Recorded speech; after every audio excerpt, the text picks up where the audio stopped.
On February 27, a CPAC panel argued that Biden's energy policies are, quote, dangerous and damaging to economy. Former Representative Bob Beauprez called the administration's energy policy absolutely insanity, in the context that zero-emission natural gas is now possible with new technology. Zero-emission natural gas. Zero-emission natural gas. And now we've got a Biden administration telling us, no, you've got to get completely rid of those fossil fuels. That's absolute insanity, Tudor. At a time when we are blessed with an abundance of energy of all shapes and kinds, we are sitting on an abundant supply of energy that God has blessed this nation with. Now we have the technology to harvest that energy, safer, cleaner than humankind has ever been able to do in our existence. I've got a wind turbine on my ranch back in Colorado. It works great. I'm happy to have it. But I always make sure I've got propane in the tank, too.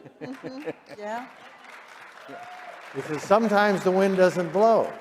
And that's what happened in Texas.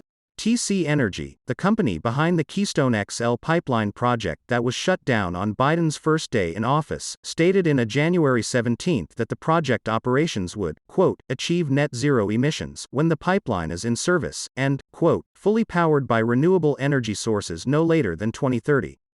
Beauprez said such limitations of energy sources, for example by only focusing on solar and wind, would drive prices up as the competition is eliminated.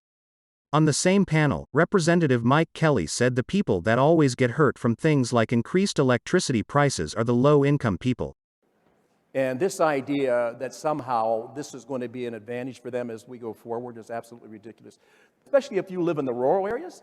This is absolutely insane. So why would we penalize the hardest working Americans with this foolish agenda and tell them that somehow this is going to work out in the future for them? People, if you haven't been there, please don't tell them how they're supposed to live. Yeah. They disconnected from us a long time ago. An example of an affected rural area is Town Phillip, which is left out of money and hope after Keystone XL shutdown. We cried many tears as the pipeline workers came in to say goodbye to cancel their memberships, not knowing what their next move was but knowing Phillip was no longer home. Tricia Burns, owner of a popular fitness center in Phillip, told the Epoch Times.